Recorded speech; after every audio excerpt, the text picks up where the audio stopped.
Jadi pagi-pagi kita ngapain? Pagi-pagi Anda atau kita yang dimakan supaya nanti persiapan siang harinya baik, maka pagi-pagi jangan makan kalori. Kalau Anda tetap pengen makan kalori pagi-pagi, maka cukup 1-2 potong buah. Tapi tidak di jus, tapi Anda makan, kunyah. Caranya begitu, pagi-pagi. Atau kalau enggak, teman-teman makan biji-bijian, kayak begini. Ini kacang. Bubur kacang hijau dok, boleh. Tiap hari nggak boleh. Kalau Anda sekali-kali makan kacang hijau silakan. Tapi karena kenapa? Yang saya dapatkan informasi dari salah satu guru saya, dia katakan kacang hijau itu termasuk estrogenik juga. Estrogenik sama kayak kedelai. Laki-laki, saran saya, Anda di sini jangan sering-sering minum susu kedelai. Yang laki-laki ya. Kenapa? Karena hormon testosteron Anda akan didominasi oleh estrogen. Itu. Sehingga nanti apa yang terjadi? Yang terjadi adalah laki-lakinya lack of leadership. Dia akan kekurangan kepemimpinan gitu kan. Lebay. Mood swing. Ibu-ibu sering nggak dapatin laki-laki yang sekarang baperan? Banyak tuh. Baperan gitu kan kayaknya nggak ada semangat juang gitu. Dibangunin jadi kan Allah katakan rijalu qawwamuna 'alan nisa kan gitu kan. Laki-laki itu pemimpin gitu kan. Pemimpin tuh gagah gitu kan, nggak lebay. Iya enggak gitu kan. Pemimpin tuh begitu gitu kan. Jadi ini bisa dipengaruhi dari makanan. Jadi kalau tiap hari sang laki-laki tadi makan gorengan, lebay dia. Kok bisa? Bisa. Secara yang saya pahami gitu kan. Karena tepung ada gulanya, kemudian ada apa lagi tuh ya?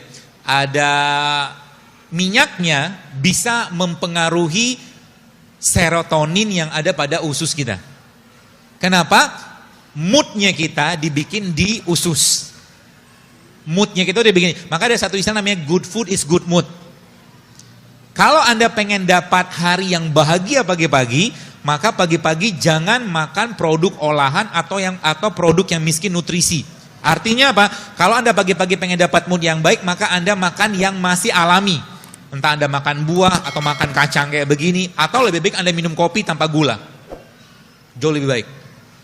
Kenapa? Moodnya dibikin di perut. Gitu ya. Itu yang pertama. Jadi pagi-pagi Anda mulai paham. Jadi kalau pagi-pagi berarti saya lebih baik gimana? Maka saya kalau ketika saya sudah ngerti konsep ini, pagi-pagi biasanya saya nggak mau banyak makan. Kapan saya akan makan? Siang biasanya saya akan makan. Tapi kata kuncinya Pak, satu hari kebutuhan kalori kita teman sekalian, satu hari kebutuhan kalori kita ya, dewasa ya kurang lebih sekitar 2.000-2.200 kilokalori. Nah itu Anda jangan sampai makan kenyang.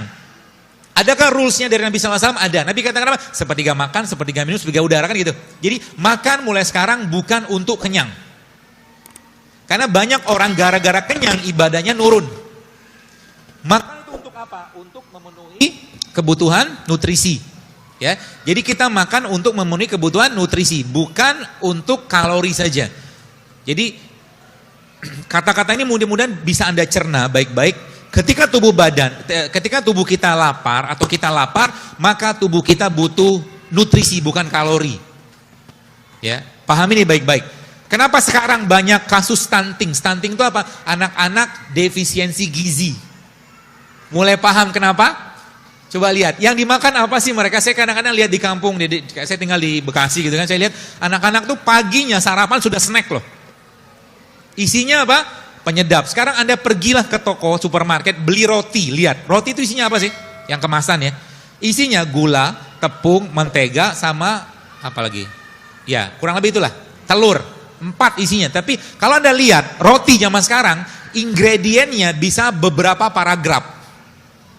Betul? Apa isinya itu? Sebagian besar bahan kimia gitu loh. Sebagian besar bahan kimia. Masuk nggak ke badan? Masuk. Dan jadi bagian. Belum lagi kalau kita bicara tepung. Tepung itu kalau boleh saya katakan salah satu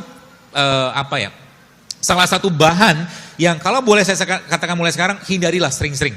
Jangan sering-sering makan tepung. Tepung yang dikasih minyak, dikasih sayuran namanya apa?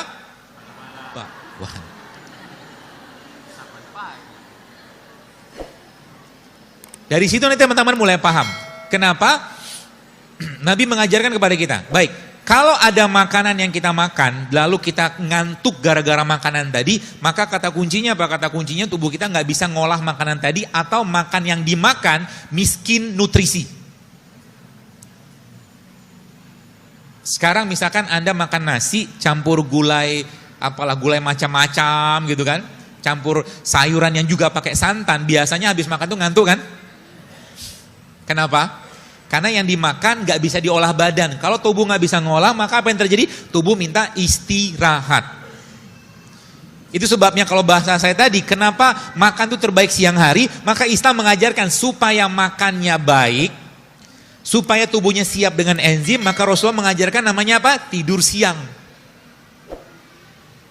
Jadi sebelum, katakanlah Anda makan jam 1 nih, setengah 12 tidur dulu untuk mengistirahatkan enzim. Dan Nabi mengatakan apa? Tidur siang itu adalah untuk persiapan malam hari. Gitu. Maka tidur siang. Biasakan tidur siang mulai sekarang. Berapa lama? Jangan lebih dari 30 menit. Jangan lebih dari 30 menit. Dokter Hiromisinya, salah satu dokter pencernaan di Amerika, dia katakan tidur siang itu perannya salah satunya adalah untuk menguatkan fungsi jantung, kata beliau begitu. Ya. Jadi mulai sekarang bagaimana pola-pola itu Anda kerjakan. Lalu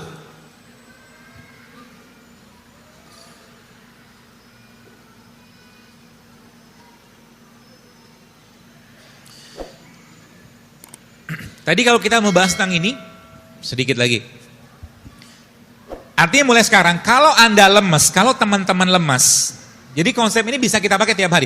Jadi kenapa orang puasa, kata apa hikmah Nabi SAW ketika berbuka puasa, beliau SAW memakan rutop, kurma. Karena kurma kategorinya apa?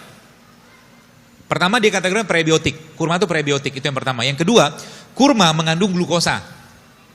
Lagi lemes-lemesnya, kita makan glukosa, bagus nggak? Bagus. Apa yang terjadi? Yang terjadi kemudian adalah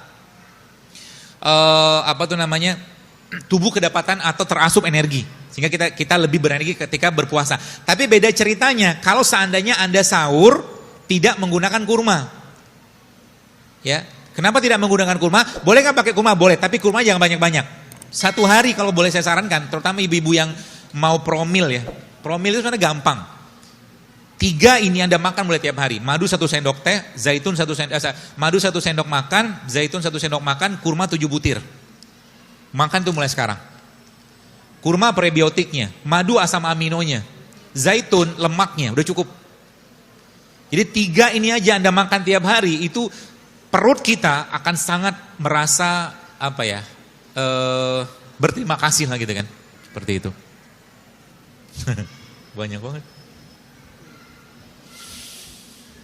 Dan jadi gini, kalau kita bahas tubuh kita, jadi tadi saya katakan perut ya, jadi kita bahas perut itu ada kuncinya, ada 2. Yang pertama tadi apa? Prebiotik sama probiotik. Indonesia kaya nggak dengan itu? Kaya banget. Salah satu probiotik yang paling baik di Indonesia namanya apa? Acar. Makanya acar ya, asinan. Itu kan diasinin kan? Asin itu pakai apa? Pakai gula, pakai garam. Lalu muncullah biotik di sana. Gitu loh.